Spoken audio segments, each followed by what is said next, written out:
नमस्कार विद्यार्थी मित्र. मागच्या भागामध्ये आपण नक्षत्रांचं दैनंदिन जीवनातील महत्व, अश्विनी नक्षत्र ते आश्लेषा नक्षत्रापर्यंत आपण एक चर्चा केली. आजच्या भागामध्ये आपण चर्चा करायची आहे मघा नक्षत्रापासून ज्येष्ठ नक्षत्राचं दैनंदिन जीवनातील महत्व, म्हणजे आपण त्या नक्षत्रांचा वापर दैनंदिन जीवनामध्ये काही कार्यासाठी कसा केला जाऊ शकतो याची एक ढोबळ मानाने एक माहिती करून घ्यायची. आता लक्षात घ्या, मघा नक्षत्र, मघा नक्षत्राची जी व्याप्ती आहे ती सिंह राशीमध्ये आहे. 0° ते 13° कला. आणि मघा नक्षत्राचा स्वामी जो आहे त्या नक्षत्राचा तो आहे केतू. हे मघा नक्षत्र पूर्णपणे सिंह राशीमध्ये समाविष्ट होतं. याचाच अर्थ काय की या नक्षत्रावर रवी आणि केतू या दोन ग्रहांची सत्ता आहे. आता मघा या शब्दाचा अर्थ आहे सुबत्ता. आणि मघा नक्षत्र हे खरं राक्षसगणी नक्षत्र आहे, परंतु त्याची देवता जी आहे ती आहे पितर देवता. म्हणून लक्षात घ्या, या नक्षत्राने जेवढी पितरांच्या पूजा अर्चा केली जाते, म्हणजेच आपण नेहमी असं म्हणतो की आपण महिन्यातून एकदा अमावास्येला तर्पण देतो, किंवा आपण एखादी पितरांची श्राद्धादी कर्म करतो, किंवा पत्रिकेमध्ये काही जणांना पितृदोष दाखवला जातो. तर या नक्षत्राची देवताच मुळात पितर आहे. त्याच्यामुळे आपण या ठिकाणी पितरांसंबंधित कार्यासाठी आपण या नक्षत्राचा दैनंदिन जीवनामध्ये नक्कीच वापर करू शकतो. मग अनेक जणांना पत्रिकेमध्ये काही पितृदोष दाखवले जातात. तर पितृदोष ज्यावेळेला दाखवला जातो त्यावेळेला आपण नाशिकला त्र्यंबकेश्वरला वगैरे जाऊन आपण कालसर्प शांती, नारायण नाग, त्रिपिंडी श्राद्ध असे विधी करतो. माझं म्हणणं असं आहे की दैनंदिन जीवनामध्ये महिन्यातून एकदा मघा नक्षत्र येतं. मघा नक्षत्राची देवता पितर असल्यामुळे तुम्ही ह्या दिवशी, ज्या दिवशी मघा नक्षत्र असेल, म्हणजे चंद्र मघा नक्षत्रात ज्या दिवशी असेल त्या दिवशी तुम्ही आंघोळ झाल्यावर पहाटे तुम्ही स्नान वगैरे कर्म झाली की त्याच्यानंतर तुम्ही पितरांसाठी तर्पण देऊ शकता. जो तर्पण विधी मी एका माझ्या व्हिडिओमध्ये पण सांगितलंय की पितरांच्या शांतीसाठी, पितरांची कृपा प्राप्त व्हावी किंवा पैतृक दोष दूर व्हावे म्हणून आपण तर्पण विधी कसा द्यावा तो महिन्यातून एकदा अमावास्येला आपण सांगितलंय. परंतु दैनंदिन जीवनामध्ये तुम्ही महिन्यातून एकदा मघा नक्षत्राच्या दिवशी सुद्धा तर्पण देऊ शकता किंवा पितरादी कार्य करू शकता. म्हणजे हा एक भाग झाला. तसंच हे मघा नक्षत्र जे आहे याचा आराध्य वृक्ष सुद्धा वड आहे. पण आपण नेहमी म्हणतो की वड आणि पिंपळ हे अश्वत्थ आहेत, म्हणजे हे चिरंजीव आहे. यांना प्रचंड वर्ष आयुष्य असतं, अनेक वर्ष आयुष्य असतं. त्याच्यामुळे ह्यांची सेवा केल्याने किंवा ह्यांना नेहमी जल अर्पण करण्याने आपल्याला सुद्धा उदंड आयुष्य प्राप्त होत असतं, एक निरोगी आयुष्य प्राप्त होत असतं. म्हणून नेहमी पिंपळ वृक्षाला जल अर्पण करावं, तसंच वटवृक्षाला सुद्धा जल अर्पण करावं. म्हणजे आपण एक मघा नक्षत्राच्या दिवशीचा वापर करून घेऊ शकतो. मघा नक्षत्र हे जे नक्षत्र आहे, हे नक्षत्र तसा जर विचार केला तर शस्त्रक्रियेसाठी सुद्धा चांगलं आहे. म्हणजे जर एखादी शस्त्रक्रिया तुम्हाला करायची असेल ना तर ती या मघा नक्षत्राला सुद्धा तुम्ही करू शकता. मघा नक्षत्र हे रवीच्या राशीमध्ये आलेलं आहे, सिंह राशीमध्ये आलेलं असल्यामुळे एखाद्याला जर वरचा हुद्दा प्राप्त करून घ्यायचा असेल, एखाद्या वरच्या जागेवर स्थानापन्न व्हायचं असेल, किंवा एखाद्या मंत्र्याला सुद्धा काही शपथविधी घ्यायची असतील, किंवा सरकारी जर तुम्हाला कुठली कामकाज असतील आणि त्या दिवशी सरकारी खात्यातून तुम्हाला काही काम करून घ्यायचं असेल, किंवा थोरा मोठ्यांच्या गाठीभेटी करून घ्यायच्या असतील, तरी सुद्धा हे नक्षत्र, मघा नक्षत्र त्या विषयासाठी म्हणजे त्या कामांसाठी अत्यंत उपयुक्त असं म्हणायला हरकत नाही. म्हणजे ह्याचा इथे सुद्धा तुम्ही वापर करून घेऊ शकता. शस्त्रक्रियेसाठी चांगलं आहे, तसंच ते वास्तुशांतीसाठी सुद्धा चांगलं आहे. आणि हे नक्षत्र किती म्हटलं तरी थोडस अग्नी तत्वाचं नक्षत्र आहे. अग्निहोत्रादी कर्म किंवा अग्निशी संबंधित कार्य, मग या संबंधित काही वेळेला ज्या गोष्टी वाफेवर चालत आहेत, ज्या गोष्टी वाफेशी संबंधित आहेत, अग्निशी संबंधित आहेत, अशा गोष्टींचा सुद्धा जर तुम्हाला त्या संबंधित काही कार्य करायचं असेल तर ह्या नक्षत्राची उपयुक्तता सुद्धा चांगली आहे. म्हणजे एखादा कोण बॉयलर भट्टी करतोय किंवा बॉयलर भट्टीशी संबंधित काही कामकाज आहे, वाफेशी संबंधित जर काही कामकाज करत असेल तर त्या दिवशी सुद्धा त्याचा मुहूर्त उत्तमरित्या करून घेऊ शकतो. मग याच्यासाठी सुद्धा मघा नक्षत्राचा वापर तुम्ही चांगल्या तऱ्हेने करून घेऊ शकता. तसंच हे नक्षत्र विवाहासाठी सुद्धा प्रशस्त आहे. या नक्षत्रावर विवाह पण प्रचंड रीतीने होतात. आपल्याला मघा नक्षत्रावर सगळीकडे विवाहाचे मुहूर्त दिसतात, त्यामुळे ते सुद्धा या ठिकाणी आपण उपयुक्तता करून घेऊ शकतो. वास्तुशांतीसाठी सुद्धा हे नक्षत्र चांगलं आहे असं म्हणायला हरकत नाही. आणि मघा म्हणजे सुबत्ता. मगाशीच मी तुम्हाला म्हटलंय की या नक्षत्रावर जर कुठली कार्य केली तर ती नक्कीच सुबत्तेकडे त्याचं या ठिकाणी वळण लागू शकतं. आता मघा नक्षत्राच्या नंतर जे पुढचं जे नक्षत्र आहे ते आहे पूर्वा फाल्गुनी नक्षत्र. आणि पूर्वा फाल्गुनी नक्षत्राची व्याप्ती सिंह राशीमध्ये 13°20 ते 26°40 आहे. आणि या नक्षत्राचा स्वामी आहे शुक्र. लक्षात आलं की नाही? आता पूर्वा फाल्गुनी नक्षत्र म्हणजे पूर्वार्धात ज्या गोष्टींमध्ये तुम्हाला लाभ करून घ्यायचा असेल याच्यासाठी पूर्वा फाल्गुनी नक्षत्र चांगलं आहे. म्हणजे एखादा व्यवसाय सुरू करायचा आणि त्वरित तुम्हाला काही लाभ करून घ्यायचे असतील तर या पूर्वा फाल्गुनी नक्षत्रावर त्याची निर्मिती करा. पूर्वा फाल्गुनी नक्षत्र हे परदेशी गोष्टी किंवा परदेशी खेळ किंवा परदेशाशी संबंधित व्यापार याच्यासाठी सुद्धा हे नक्षत्र उत्तम आहे. म्हणजे एखादा कोण पाश्चिमात्य खेळांमध्ये सुद्धा भाग घेत असेल किंवा स्पोर्ट्स ऍक्टिव्हिटीज त्याला सुरू करायची असतील अशा संदर्भात तरी सुद्धा हे नक्षत्र पूर्व फाल्गुनी नक्षत्र उपयुक्त आहे. पूर्व फाल्गुनी नक्षत्र प्रवासासाठी सुद्धा उपयुक्त आहे.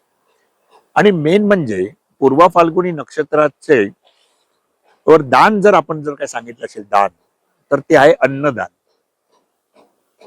आपली ग्रह पीडा कुठल्या ना कुठल्या तरी ग्रहाची आपल्याला पीडा चालू असते किंवा एखादा ग्रह हा अशुभ असतो. मग त्यावेळेला आपण त्या ग्रहाचं दान करत असतो. मग ते धान्य स्वरूपात करतो किंवा एखाद्याला पदार्थ स्वरूपामध्ये सुद्धा करत असतो.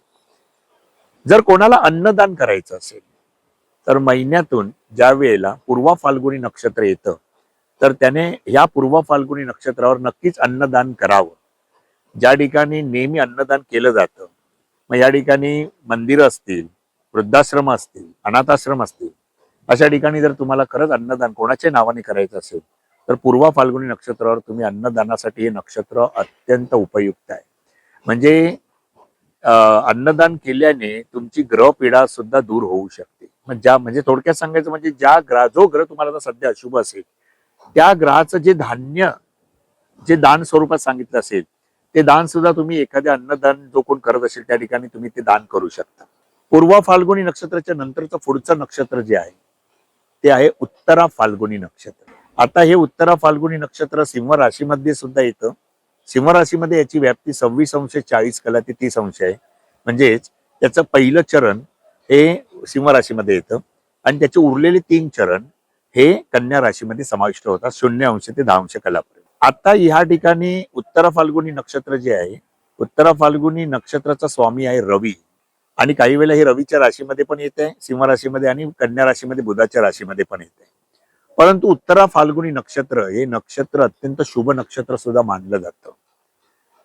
तुम्हाला दीर्घ काळापर्यंत एखादं काम करायचं असेल, दीर्घ काळापर्यंत त्याचे शुभ गुणधर्म तुम्हाला घ्यायचे असतील किंवा दीर्घ कालापर्यंत हे कार्य सुरू राहिला पाहिजे असं जर मनापासून वाटत असेल तर ती सर्व कार्य उत्तरा फाल्गुनी नक्षत्र करू शकता. उत्तरोत्तर त्याचा नंतर तुम्हाला फार भविष्यामध्ये चांगला रिझल्ट मिळू शकतो. उत्तरा फाल्गुनी नक्षत्र याच्यावर दान स्वरूपामध्ये जर काही म्हटलेलं असेल तर असं म्हटलं जातं की पुन्हा नंतर मोती हे तुम्ही दान करू शकता. मग समजा एखाद्याला कोणाला तरी मोत्याचा दागिना भेट म्हणून द्यायचा असेल किंवा मोत्याचे दागिने जर का तुम्हाला बनवायचे असतील आणि खास करून आपण काही वेळेला मोत्याचे दागिने बनवत असतो तर महिन्यातून एकदा हे उत्तरा फाल्गुनी नक्षत्र येणार आहे. या उत्तरा फाल्गुनी नक्षत्रावर नक्कीच आपण मोत्याचे दागिने घडवून पण घेऊ शकता किंवा एखाद्याला तुम्हाला मोती दान करायचं असेल, एखादं कन्यादान करायचं असेल आणि त्या कन्यादानामध्ये त्याला मोत्यांचा काही हार वगैरे एखाद्या मुलीला द्यायचा असेल एखाद्या कन्येला तरी सुद्धा तुम्ही या ठिकाणी मोती उत्तरा फाल्गुनी नक्षत्रावर तुम्ही तो दान करू शकता.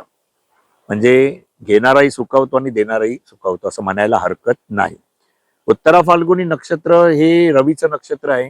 त्यामुळे सरकारी जर खात्यामध्ये जर तुमची कामं असतील आणि चंद्र जर त्या दिवशी उत्तरा फाल्गुनी नक्षत्रामध्ये असेल तर खास करून सरकारी कामांसाठी तो अत्यंत चांगला आहे असं म्हणायला हरकत नाही. ते नक्षत्र सरकारी खात्याकडून काम करून घेण्यासाठी चांगला आहे. रिझल्ट तुम्हाला त्या दिवशी चांगला मिळतो. म्हणजे अनेक दिवस जर का तुम्ही सरकारी खात्यामध्ये फेऱ्या मारत असाल आणि ते काम होत नसेल आणि जर ती वरिष्ठ अधिकारी व्यक्ती सुद्धा तुम्हाला भेटत नसेल तर तुम्हाला त्याची भेट केव्हा घ्यायची तर ती उत्तरा फाल्गुनी नक्षत्रावर घ्यायची. हमखास तुमचं काम होऊ शकतं हे लक्षात घ्या. अनेकांची अनेक सरकारी कामं रखडलेली असतात तर त्याने दिवस कुठला उपयुक्त करायचा उत्तरा फाल्गुनी नक्षत्र. उत्तरा फाल्गुनी नक्षत्र हे गृह आरंभ पण तुम्ही करू शकता. वाहनाचा योग सुद्धा अत्यंत चांगला असतो. वाहन सुद्धा खरेदी किंवा विक्री पण करू शकता. तसेच उत्तरा फाल्गुनी नक्षत्र हे वास्तुशांतीसाठी सुद्धा चांगलं आहे, कारण त्या वास्तूमध्ये तुम्हाला उत्तरोत्तर प्रगती व्हायला पाहिजे, म्हणून उत्तरा फाल्गुनी नक्षत्रावर सुद्धा वास्तुशांती तुम्ही करू शकता. तसंच उत्तरा फाल्गुनी नक्षत्र हे विवाहासाठी सुद्धा प्रशस्त आहे असं म्हणायला हरकत नाही. म्हणजे अनेक शुभ कार्यासाठी तुम्ही उत्तरा फाल्गुनी नक्षत्राचा वापर करू शकता. आता उत्तरा फाल्गुनी नक्षत्राच्या नंतर पुढचं जे नक्षत्र येतं ते म्हणजे हस्त नक्षत्र. म्हणजे चंद्र महाराज आपले नंतर हस्त नक्षत्रामध्ये प्रवेश करतात. खरं म्हणजे हस्त नक्षत्र हे चंद्राचंच नक्षत्र आहे, आणि हस्त नक्षत्र जर पाहिलं तर त्याचा आकार आपल्याला आकाशामध्ये सुद्धा, जर आपण त्याच्यामध्ये 5 तारका आहेत या नक्षत्रामध्ये, आणि त्याच्यामध्ये त्याचा जो आकार जो आहे तो आपल्याला हाताच्या पंजासारखा दिसतो. असा म्हणजे असं म्हटलं जातं की उत्तरा फाल्गुनी नक्षत्रावर वरद हस्त आहे लक्ष्मीचा, असं म्हणायला हरकत नाही. म्हणजे त्या दिवशी तुम्ही लक्ष्मीचा संचय सुद्धा चांगल्या तऱ्हेने करू शकता.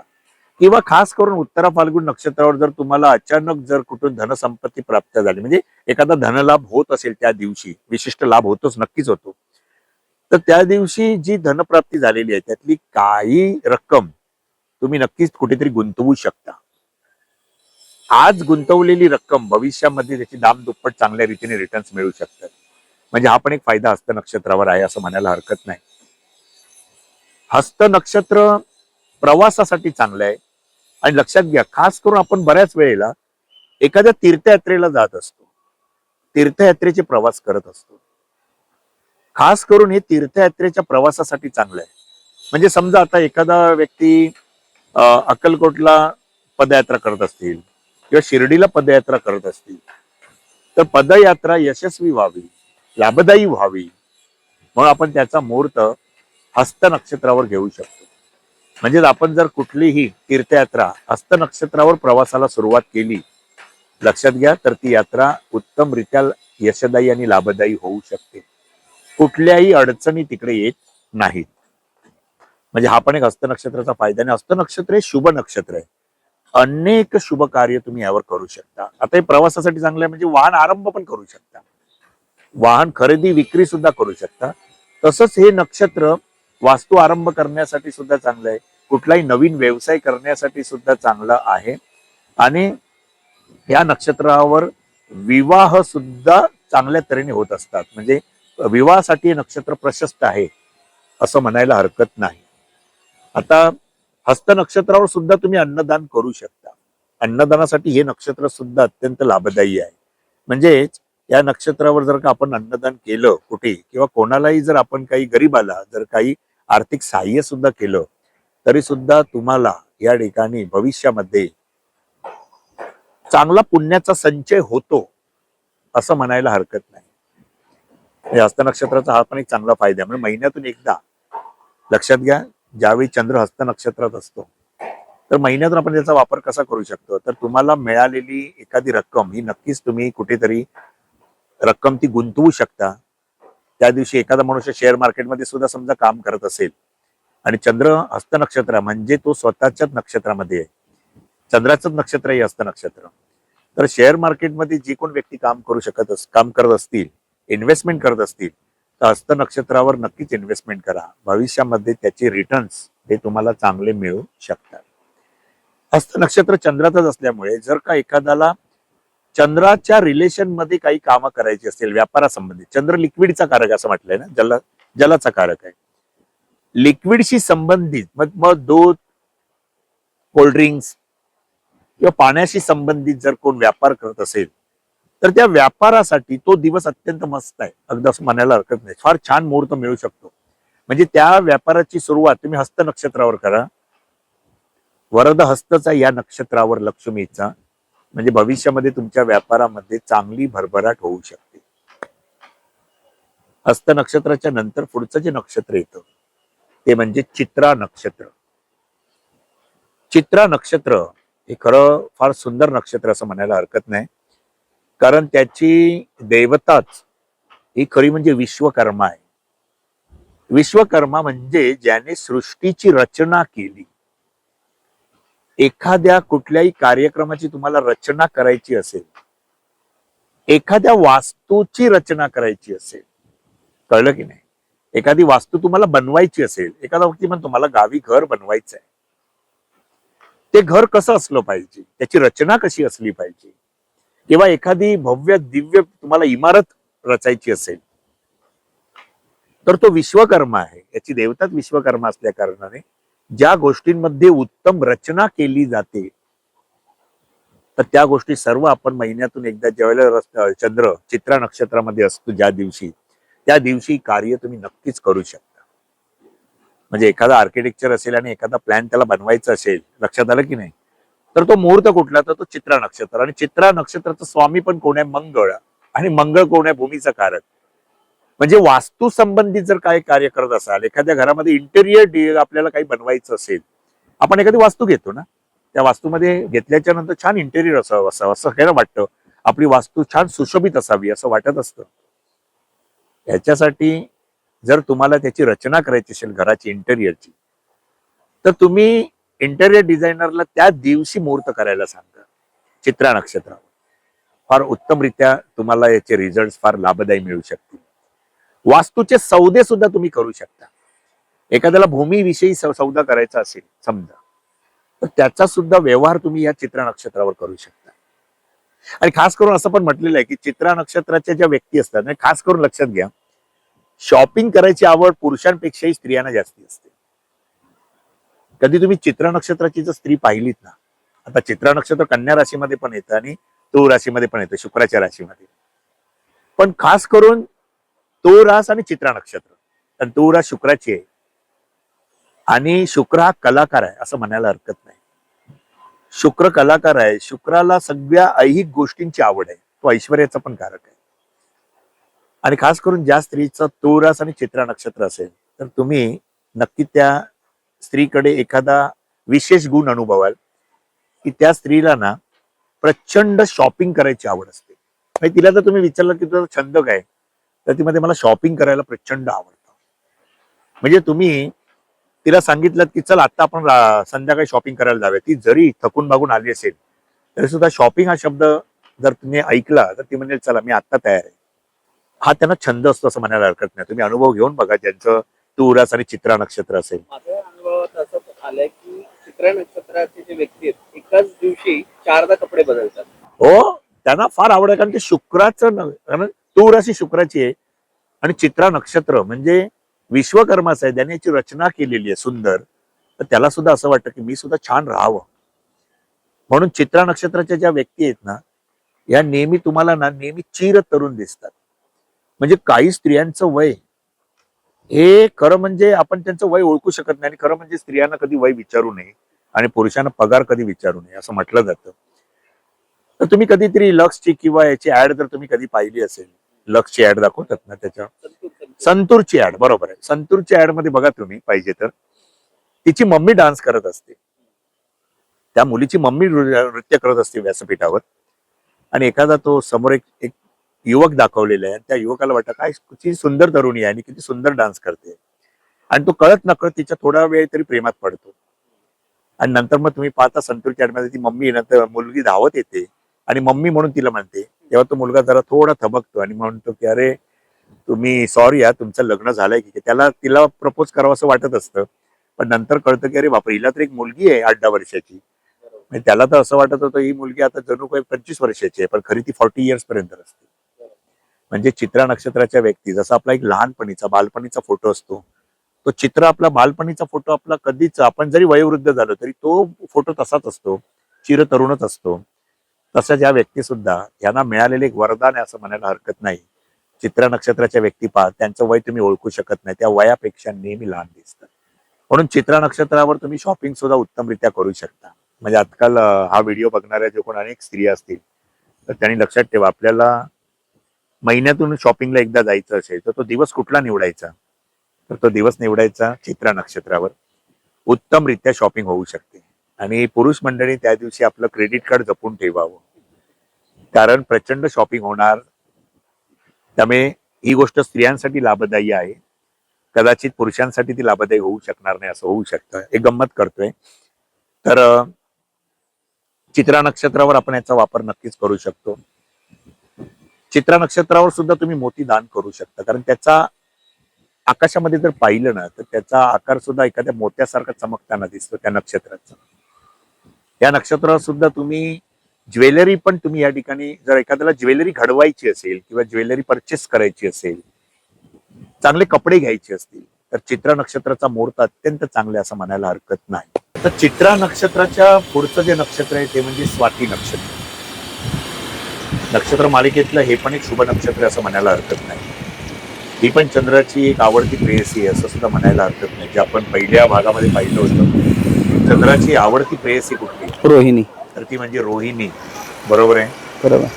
स्वाती नक्षत्र ही सुद्धा एक चंद्राची आवडती प्रेयसी आहे असं म्हणू शकतो. स्वाती या शब्दाचाच खरा अर्थ आहे खोलवर संशोधन कर. कळलं की नाही? खोलवर संशोधन कर. स्वाती नक्षत्राची व्याप्ती तुला राशीमध्ये येते आणि तुला राशीमध्ये याची व्याप्ती 6:40 कला ते 20 अंशापर्यंत आहे. आणि स्वाती नक्षत्राचा जो स्वामी आहे तो आहे राहू. स्वाती नक्षत्र पूर्णपणे तुळ राशीमध्ये येतं. तुळ हा शुक्राची राशी आहे आणि राहूचं नक्षत्र. शुक्र आणि राहू हे दोघे मित्र आहेत, त्यामुळे कॉम्बिनेशन फार चांगलं होतं इथे. बरोबर. आणि तुळ रास ही हलणारी रास आहे, चर रास आहे. आणि स्वाती नक्षत्राची देवता जी आहे ना ती आहे वायू देवता. वायू देवता म्हणजे पवनपुत्र हनुमान. म्हणून स्वाती नक्षत्राच्या ज्या व्यक्तींचं स्वाती नक्षत्र असतं त्या व्यक्तींनी हनुमानाची उपासना करावी, कारण वायू देवता म्हणजे आपले हनुमानजी. मग त्यांना ती उपासना अत्यंत लाभदायी होते. आता तुळ रास सुद्धा हलणारी रास आहे आणि स्वाती नक्षत्र हे सुद्धा राहूचं नक्षत्र, त्याची देवताच वायू आहे आणि हवा पण सतत वाहतच असते ना सगळीकडे नेचरमध्ये. बरोबर. त्यामुळे ज्या गोष्टी हलणाऱ्या आहेत या सर्व गोष्टींचा मुहूर्त आपण या नक्षत्रावर करू शकतो. तुळ रास ही व्यापाराची पण रास आहे. असं म्हटलेलं तुळ रास ही व्यापाराची पण रास आहे. आपण अनेक जण जे व्यापार करत असतात त्या व्यापारामध्ये प्रत्येकाला असं वाटतं की एखादा साधा व्यावसायिक असेल, साधा व्यावसायिक, प्रत्येकाला वाटतं की गिरायकाशिवाय आपला व्यापार नसतो. कस्टमर आपल्याकडे यावा लागतो.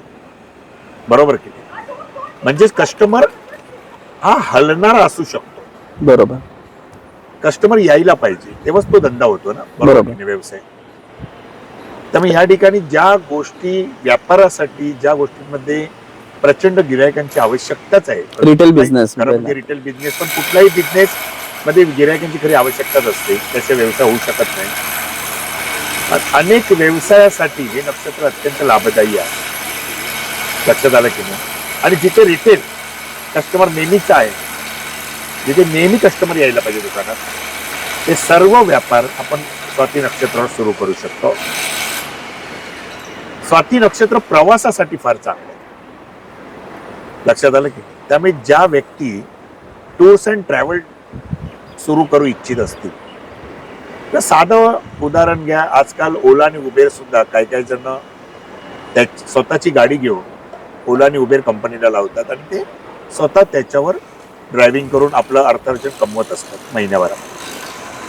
ज्याला ओला उबेर गाडी घ्यायची असेल आणि त्याच्यामध्ये चांगला व्यवसाय करायचा तर गाडी चर नक्षत्रावरच घेतली पाहिजे.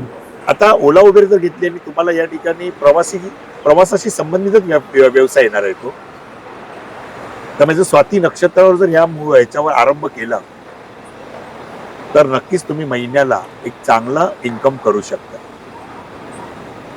म्हणजे ओला उबेर ज्यांना या व्यवसायामध्ये उतरायचं असेल, गाड्यांशी संबंधित व्यवसायामध्ये उतरायचं असेल, टूर्स अँड ट्रॅव्हल संबंधित व्यवसायामध्ये उतरायचं असेल तर त्यांनी स्वाती नक्षत्र महिन्यातून ज्यावेळी एकदा स्वाती नक्षत्रामध्ये चंद्र असतो तर त्या दिवशी त्या व्यवसायाचा प्रारंभ आणि आरंभ करावा. म्हणून मोठमोठ्या ट्रॅव्हल कंपन्या सुद्धा स्वाती नक्षत्राच्या आधिपत्याखाली येतात. म्हणून जी व्यक्ती स्वतः सुद्धा स्वाती नक्षत्रवाली असते, लक्षात घ्या, ज्या व्यक्तीची तुळस आणि स्वतःचं स्वाती नक्षत्र असतं या सुद्धा प्रचंड फिरण्याचे शौकीन असतात. त्यांना सतत कुठे ना कुठेतरी प्रवास करायला आवडत असतं. आणि म्हणून अनेक जण आजकाल काही नोकऱ्या सोडून सुद्धा आपला स्वतंत्र व्यवसाय असावा असं त्यांना वाटत असतं. आणि आजकाल अनेक जण ट्रॅव्हल ब्लॉग सुद्धा करत असतात युट्यूबवर. बरोबर. जे लोक युट्यूबवर ट्रॅव्हल ब्लॉग्स करू इच्छित असतील त्यांनी त्यांचा प्रारंभ, खास करून त्यांनी त्यांचा प्रारंभ या स्वाती नक्षत्रावर जरूर करून पहा.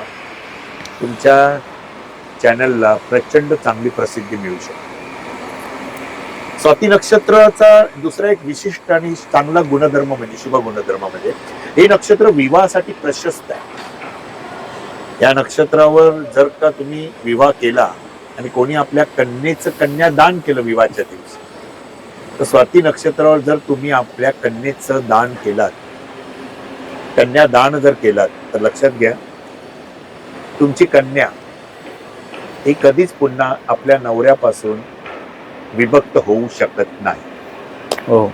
कारण आजकालच्या युगामध्ये पती पत्नींमध्ये विभक्तपणा प्रचंड आलेला आहे. आणि आताच्या या पिढीमध्ये आपण पाहतो, ह्या जनरेशन मध्ये पाहतो सध्याच्या कालावधीमध्ये की डिवोर्सचं प्रमाण प्रचंड आहे. आता लग्न झालं आणि वर्षभरातच मुलगी घरी आली, अशा अनेक घराघरांमध्ये आपल्याला या समस्या पाहायला मिळतात.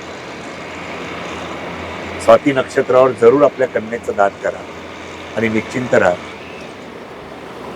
आपली कन्या एरवी 4 दिवसासाठी माहेरवासी म्हणून येऊ शकते, परंतु कायम पतीचं घर सोडून तुमच्याकडे येऊ शकत नाही. म्हणजे हे नक्षत्र सुद्धा अत्यंत लाभदायी आहे असं म्हणायला हरकत नाही. हे स्वाती नक्षत्र अनेक शुभ कार्यांसाठी वापरू शकतो. एखाद्याला जर एखादी विद्या शिकवायची आणि खास करून कलात्मक विद्या शिकवायची असेल, कलेशी संबंधित जर विद्येचा आरंभ करायचा आहे किंवा त्या संबंधित जर तुम्हाला काही क्लासेस ओपन करायचे असतील, तर स्वाती नक्षत्र याच्यासाठी प्रचंड लाभदायी नक्षत्र आहे असं म्हणायला हरकत नाही.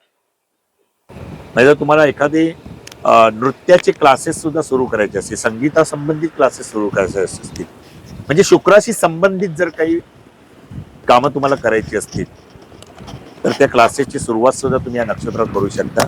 तुमच्याकडे भविष्यामध्ये त्या क्लासेसच्या अनेक ब्रांचेस निघू शकतील. हे नक्षत्र याच्यासाठी सुद्धा अत्यंत चांगलं नक्षत्र असं म्हणायला हरकत नाही. स्वाती नक्षत्राच्या पुढचं जे नक्षत्र आहे ते आहे विशाखा नक्षत्र. विशाखा म्हणजे आमची कोठेही शाखा नाही. खरं म्हणजे हे नक्षत्र उग्र आणि क्रूर आहे, कारण याची देवताच इंद्राग्नी आहे. शक्यतो या नक्षत्रावर शुभ कार्य करत नाहीत. अनेक शुभ कार्यांसाठी हे नक्षत्र व्यर्थ मानलेलं आहे. परंतु विशाखा नक्षत्र हे थोडं अग्नितत्वाचं नक्षत्र असल्या कारणाने या विशाखा नक्षत्रावर अग्नी संबंधित जी काही कार्य करायची असतील, ती सर्व कार्य तुम्ही या नक्षत्रावर नक्कीच करू शकता. अग्नीशी संबंधित जी कार्य आहेत, म्हणजे जे व्यवसाय असतील, त्या व्यवसायांची सुरुवात तुम्ही या नक्षत्रावर चांगल्या तऱ्हेने करू शकता. इथे विशाखा नक्षत्र तुम्हाला फार चांगलं रिझल्ट देऊ शकतं. पण विशाखा नक्षत्र जर रविवारी येत असेल, रविवारच्या दिवशी लक्षात घ्या, वार आहे रविवार आणि विशाखा नक्षत्र जर असेल, तर त्या दिवशी व्यतिपात नावाचा योग होतो. आणि ह्या दिवशी जर का तुम्ही कोणाकडून कर्ज घेतलं,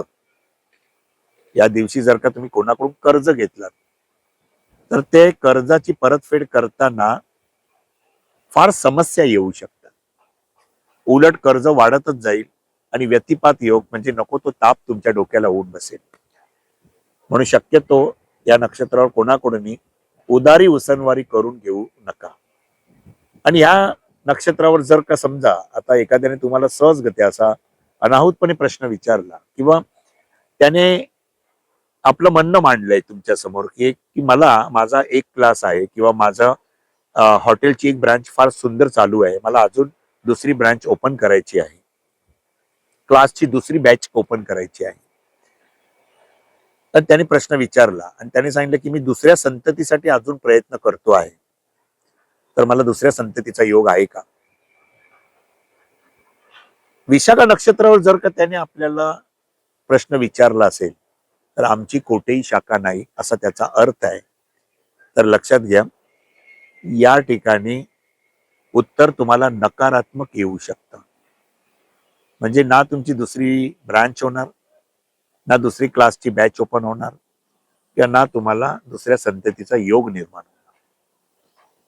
म्हणून विशाखा नक्षत्र ज्या दिवशी असेल त्या दिवशी शक्यतो कसली शुभ कार्य करण्यासाठी हे नक्षत्र व्यर्थ मानले.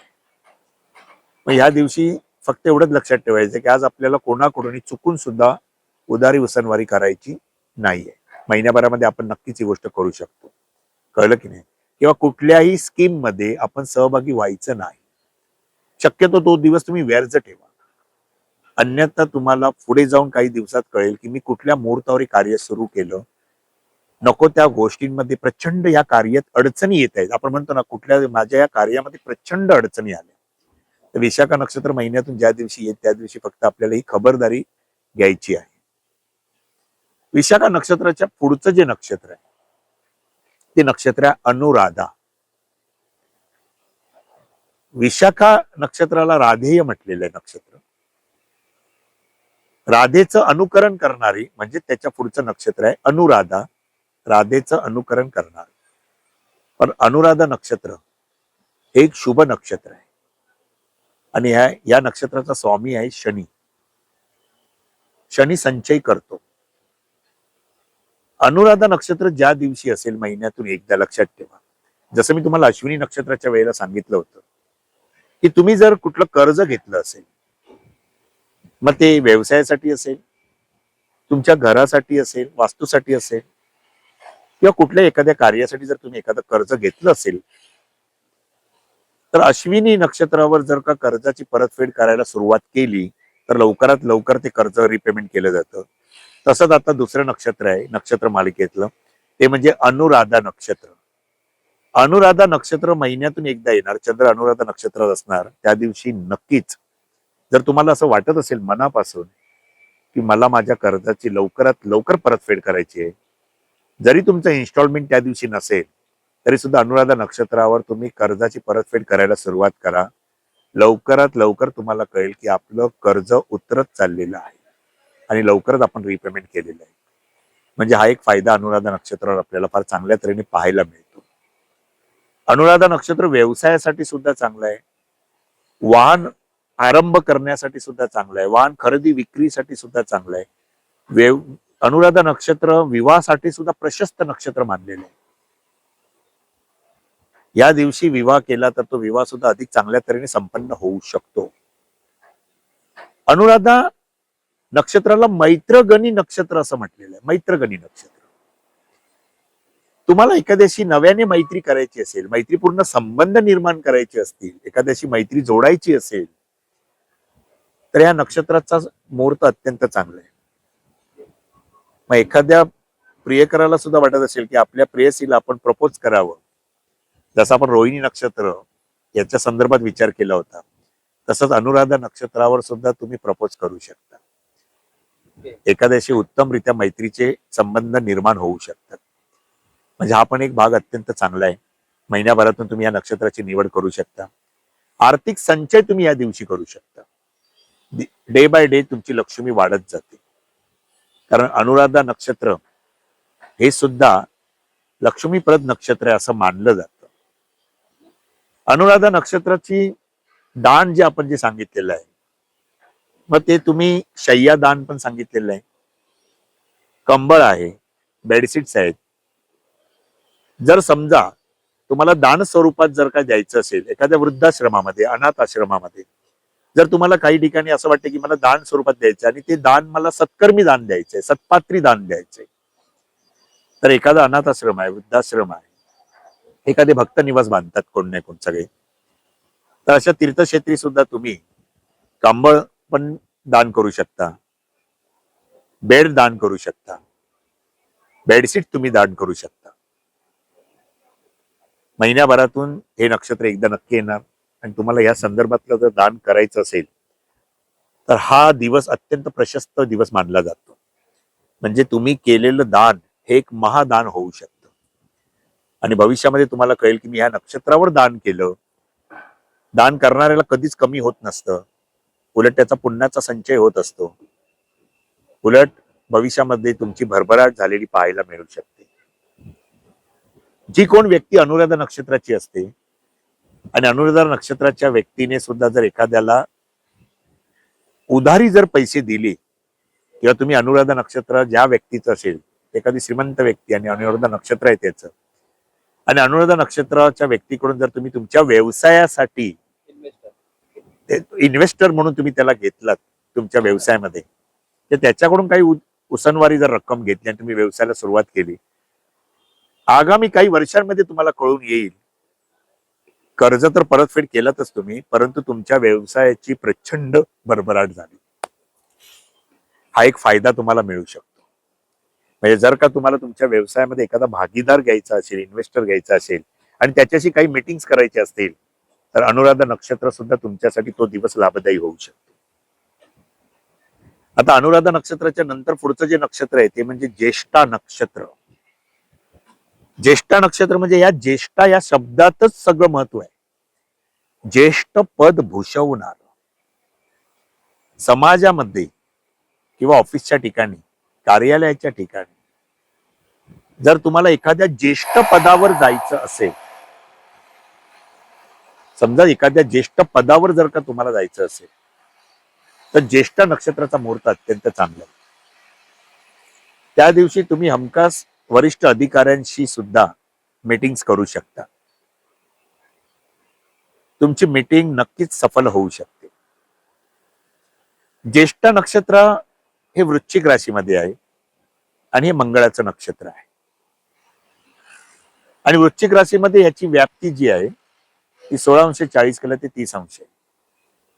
आणि वृश्चिक राशीत ज्येष्ठ नक्षत्राचं दान दाखवलंय ते म्हणजे पादत्राणं, म्हणजे चपला. जर तुम्हाला एखाद्याला दान स्वरूपामध्ये काही द्यायचं असेल, तर तुम्ही नक्कीच या ठिकाणी एखाद्याला चप्पल दान करू शकता.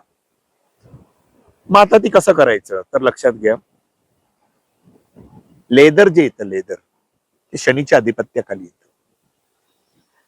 अनेक जण 7.5 असतात.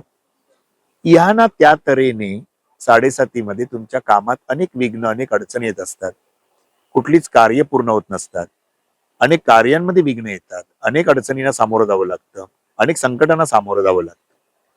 शनिपीडा दूर व्हावी, शनिपीडा दूर व्हावी म्हणून तुम्ही ज्या दिवशी ज्येष्ठा नक्षत्र आहे त्या दिवशी तुम्ही एखाद्या गरीबाला, जो अनवाणी आहे, ज्याच्या पायात चप्पल नाहीये, जो अत्यंत गरीब आहे, त्या गरीब व्यक्तीला, गरजू व्यक्तीला तुम्ही पादत्राणं दान करू शकता.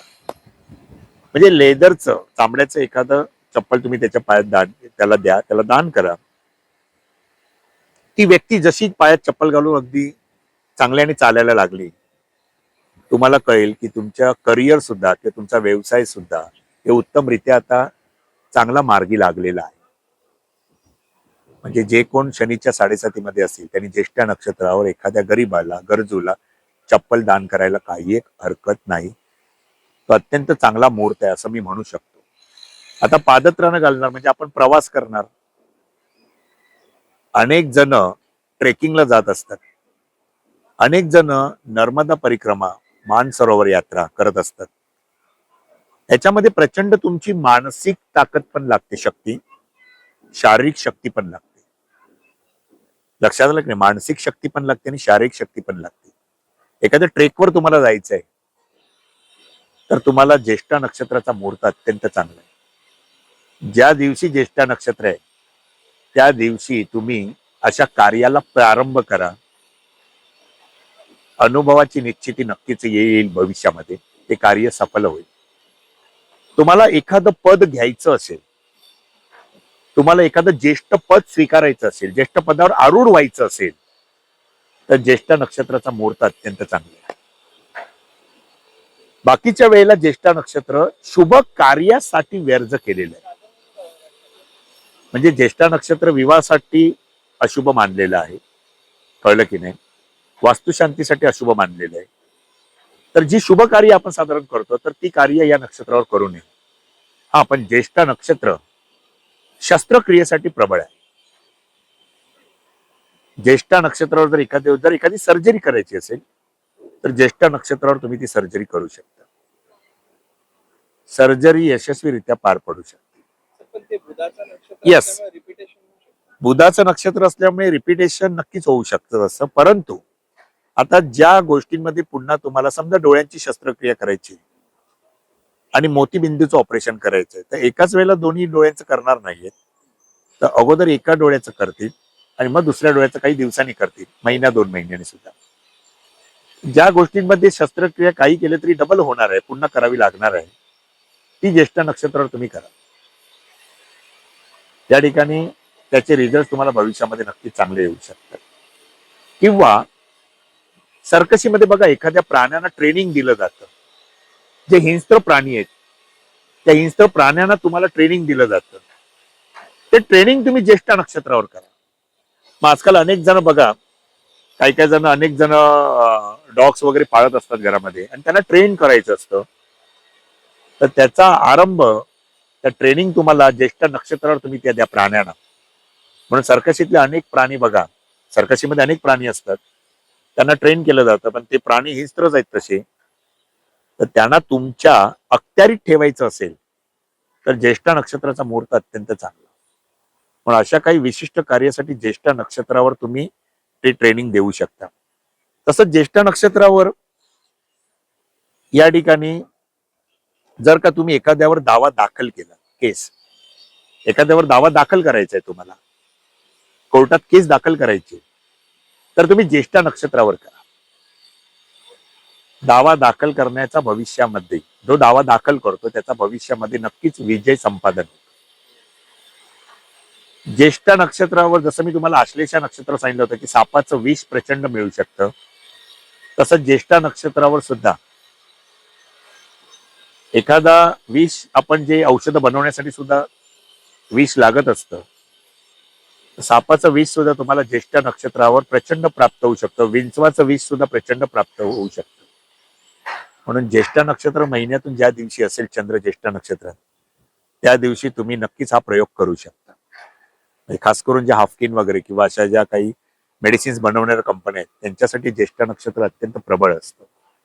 त्या दिवशी तुमचं कार्य अशा संदर्भातलं सफल होऊ शकतं. तर मित्रांनो, ही आपण आजच्या या भागामध्ये म्हणजे नक्षत्रांचं दैनंदिन जीवनातील महत्व याची आपण जाणकारी या नक्षत्राच्या सेकंड पार्ट मध्ये घेतलेली. आपण एक पहिला भाग केला होता आणि हा दुसरा भाग केला होता. आता आपल्याकडे जवळजवळ 27 नक्षत्रांमधली 18 नक्षत्रांचा अभ्यास झालेला आहे. या दैनंदिन जीवनामध्ये 18 नक्षत्रांकडे आपण कुठल्या दृष्टिकोनातून पाहू शकतो, कुठल्या नक्षत्रावर कुठलं कार्य करू शकतो, हे निश्चितच आपण ठरवू शकतो. उर्वरित जी 9 नक्षत्र आता बॅलन्स आहेत, त्याचा आपण पुढच्या भागामध्ये नक्कीच विचार करू आणि या नक्षत्रांचा आनंद सुद्धा घेऊ. तोपर्यंत वाचत राहा, ऐकत राहा, शिकत राहा. नमस्कार.